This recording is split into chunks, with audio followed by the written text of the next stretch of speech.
Hi, it's Martin W. Ball, your Kangen water guy. Today talking about installation. So I've been very fortunate to help hundreds of people in my local area. And one of the things that I pride myself on is the support, hence why all this video education on my YouTube channel. Well, installation is part of that support that I like to provide to my customers. And therefore, it helps me build a stronger relationship and also understand and learn different processes and what I've experienced over that time. I'm here to share with you on this video. Now, if you've just bought an ionizer, or maybe you want to go out there and install ionizers, whatever it will be, whatever the case is, what I recommend is having some different installation parts. But if you are just wanting to install today, the first thing you need to know is that everything that comes with your ionizer is what you need. Okay, that everything comes ready. The only challenge you're going to have is basically whether your tap or faucet, as you like to call it in certain areas of the world, is the right size. So the right size is actually a 22mm fitting. So if you've got a slimline tap, it's probably going to be 18mm. If you've got in between, like this tap is, it's going to be a 20mm. And what I mean by that is when you unscrew the aerator off the end, you're actually going to find a thread. And that thread is either going to be metric, where it's really tight together, or it's going to be imperial, where it's actually quite spaced. And what you'll notice with the difference between metric and imperial is they don't go together. They actually fight against each other. So if I try to screw this metric into an imperial at this end, it doesn't go in. It's actually going to lock itself. It's going to struggle. So straight away we know that we have a challenge there. If your tap is a 22mm, you're going to be able to either use the metallic diverter that organically comes with the K8. If you've got the leveler car, the JR2, the SD501 units, the JR4, you're actually probably only going to get what I call the ugly white camera and these fittings. This can be installed to a 22mm tap. If you don't have a 22mm tap, then you're going to probably have an issue. So you've got a couple of areas that you can work on here. One, change the tap. Some people don't mind doing that. Some people don't want to do that. Maybe they've just bought a new tap, or maybe they just don't want to spend any more money. So we're looking at ways we can get around it. Now, as I said, this tap here is a 20mm tap. Therefore, the metallic diverter is actually too big. All of those fittings there are too big. So what I've actually done here is I've used one of these rubbers. So this is a rubber that's got in this example, a brass fitting, and it's sealed onto the rubber. What I can then do is screw the metallic diverter onto it, and it works perfectly fine.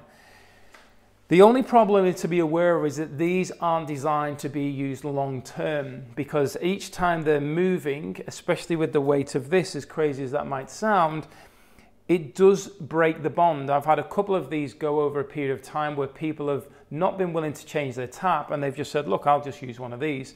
And they've got a couple of months out of them before they've had to get a new one. So these are great to get you out of a sticky situation, especially if you're going and doing home demos, or you're going to somebody's house, or you're traveling with your unit. Great thing to carry with you. I always have these with me, hence why this one's been able to be connected. The other option you have is this. I showed it you earlier. This is the end you'd connect your diverter to, and this is the end that actually, once you had unscrewed your aerator, you would then push this inside. So this pushes into the tap. Some taps can allow this to go in, some can't. So we just got to be aware of that. This one actually will fit into there, but I wanted to show you this one on the tap today. So I'm going to put that to one side. This one I showed you earlier is a diverter in itself. So what it actually does, and I'm going to show you pictures as to what I'm talking about in regards to the taps. What this one actually does is, if you've got a tap that comes out and you can grab hold of it and pull it, then what you'll notice at the back end of the spout is an area where it's screwed on. What we would actually do is unscrew it from the spout. We'd then screw this in, and then we'd screw the spout on. And what would happen then is, if I turn it this way around, the inlet hose of the ionizer would go on this, and then when I pulled or pushed this little pin on the side, it would divert the water to the ionizer, or if I pulled it out, it would divert the water through the end of the tap, whichever one it's going to be. So That is a really good one that's got me out of a couple of sticky situations where I've gone to do a home demo and they've got that kind of tap, because people don't want to change the tap there and then. They want to see the ionizer, they want to maybe have a test done, they want to taste the water. So these are things that I use to help me get out of a situation. As I mentioned before, this comes with all the units anyway. I never install these unless the owner wants it and they refuse to buy the metallic diverter. It does have a positive option of this spray, so like a shower spray, but to be fair, I just think it looks really ugly and I never enjoy installing them. I often, when the customer is ordering, if they're getting the level of car JR2, JR4, SD501, and that's all that comes with it, I always order the metallic diverter and just say, look, I will buy it off you if you don't want it. And I've never had a customer say to me, once I've installed it, no, I don't like that, I'd rather have the white one. So it's only those in the early days who are like, no, I don't want one, I don't want to spend an extra, well, in this example, $66 in Australia for the metallic diverter. So there's ways around connecting it to your faucet, your tap. The next way is, and just to confirm, if this connects straight to your tap, it's fine, you don't need any additional fittings. But the next one that I'm going to touch on is water into the ionizer. So if you have a water filter spout, whether you have a filter underneath, then you can just connect this white hose or the inlet hose, whether it's white or grey, straight on the end of that filter pipe. Okay, it's going to work perfectly fine. The thing to be aware of is that if there are filters underneath the bench, you are replacing them based on the time that they last. Otherwise, the filters will be breaking down and the breakdown will go into the ionizer filter, which will put more stress on it and probably clog it up. So if you do have that as an option, that's great. I work with a filter company, so I give them a lot of work if people want like reverse osmosis or whole house filtration. It's not my forte. I refer that to a water filter company. They install the water filter spouts on their own direct from the water feed. If people don't want additional filtration, they just put a pressure valve on there. And you can actually purchase that direct from my website at yourkangenwaterguy.com and go to the store. You can purchase one of them. If you don't want to attach to your tap or you don't want to change your tap, you can install or get a plumber to install one that goes straight off the water main. I also offer pre-filters as well for those of you who want your water cleaner. It's something that I have. I've got another video where I talk and I do live testing all around that. It's something that I have, but I have it on the bench because I travel, whereas you can install it under the bench. Go and have a look once again at the website if you're interested in that. But one of the other options is if you do have the spout or you want to install it that way, we have this option. And if you imagine this was installed on the bench, obviously further back and you wouldn't see the threaded pipe underneath, this would be your water main in, so you wouldn't have this white pipe anymore. This actually connects directly under your unit. It's kind of like hidden away like so. And then all you do is you turn the tap and the water goes in, comes out the ionizer. Turn it off, it goes off. So that's another option. And then this option here, this is a runoff valve. So those people who've got level of car, JR2, JR4, SD501 units, this is actually, instead of the grey plastic hose, you can have this runoff valve. So this condom on the end, let's just call it a sleeve, is designed not for just traveling with and coming to you as a brand new product, but basically this screws underneath and the water runs out the end. When you do the e-clean, for those of you who are familiar with the e-clean on those units mentioned, you'll know that you have to basically put the plastic hose in a glass, in a cup.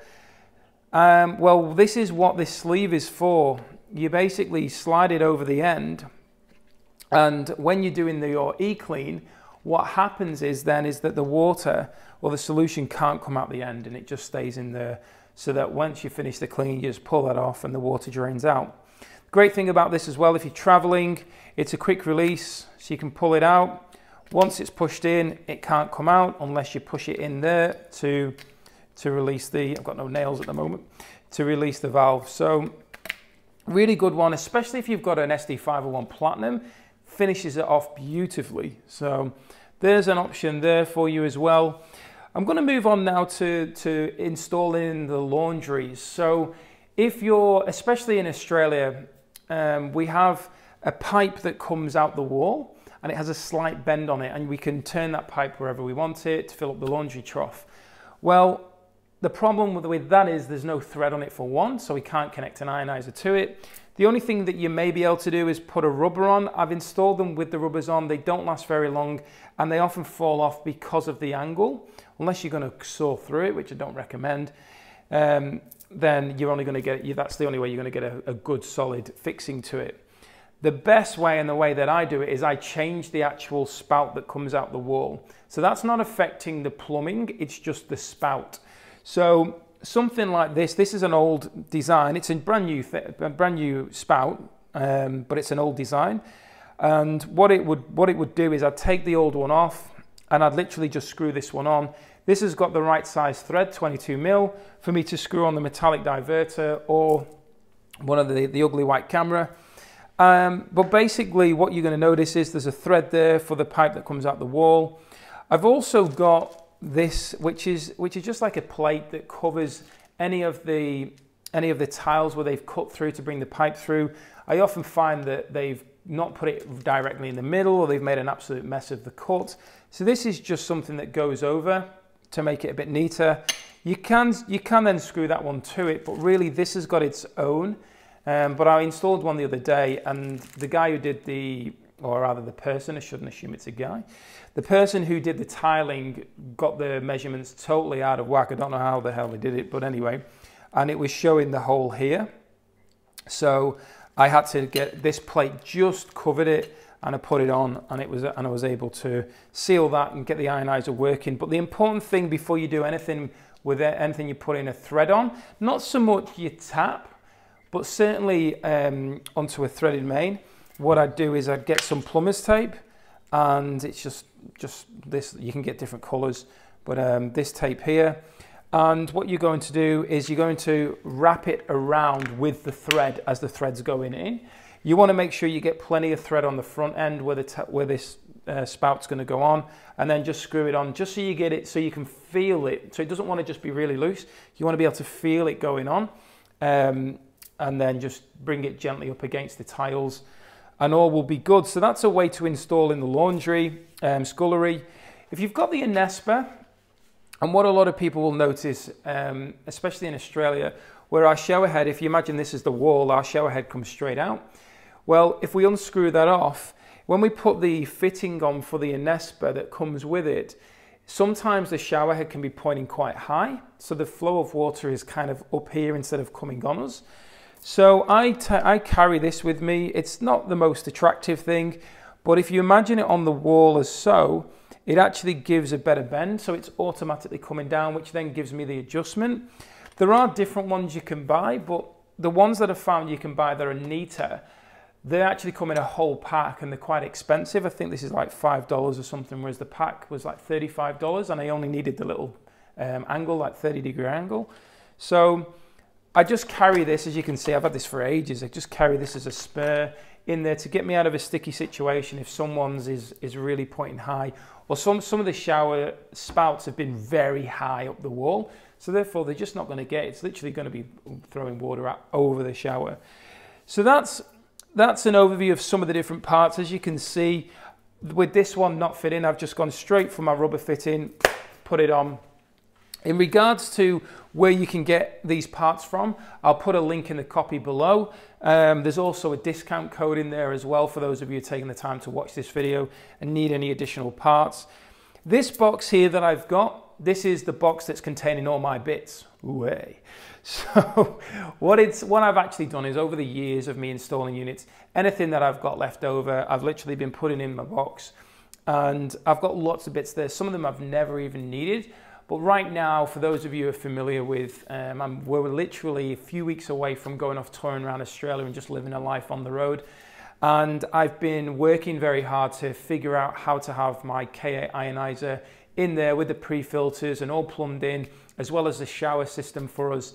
So that's going in all in my 4-wheel drive. And some of these bits that I've acquired over the years, where I've gone into a hardware store and gone, oh, I might need that, and they're only, they're only a few dollars here and there. It's probably $100 now in that box, but there's a few dollars here and there, and I've been able to go into the box and go, oh, I need that. Or if I've gone to a home and I need to just create something, that box has come really in handy. And I don't have a plumber's background or anything like that. I actually am a carpenter and builder, but I don't have a plumbing background. I'm just willing to learn and challenge myself and jump on a YouTube video and learn something new, just like you are right now.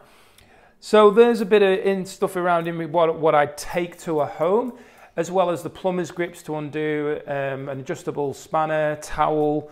I have the grip mats you can buy, so they're just a mat that helps you grip onto things. I take them with me. Finishing off now with the pH drops. So everybody gets the pH kit with their Ionizer. And if you didn't, I'd contact Enagic and ask where it is, because you should have got one. And this is an important part of, once you've connected your Ionizer up, just making sure that it is actually ionizing the water. I have a whole video around how to test for that. So I won't go into it now, but I'll drop that video link in the copy. It's really going to help you and anybody that you end up connecting to, referring maybe to get their own, but also to just keep checking to make sure everything's all good with your Ionizer. So that's been an overview of installation. I have faith that you got value from that. Drop in any questions, comments below of what you received. If you've got anything you want to know a bit further around, more than happy to get back to you as soon as I can. But thank you so much for your time. Go through my other video education on the YouTube channel that I've created here. And I look forward to maybe one day connecting with you and learning more about your experience of drinking and owning an Enagic Ionizer. Take care and bye for now. Enjoying my YouTube channel? Please make sure you hit the subscribe button and notification bell to receive further value.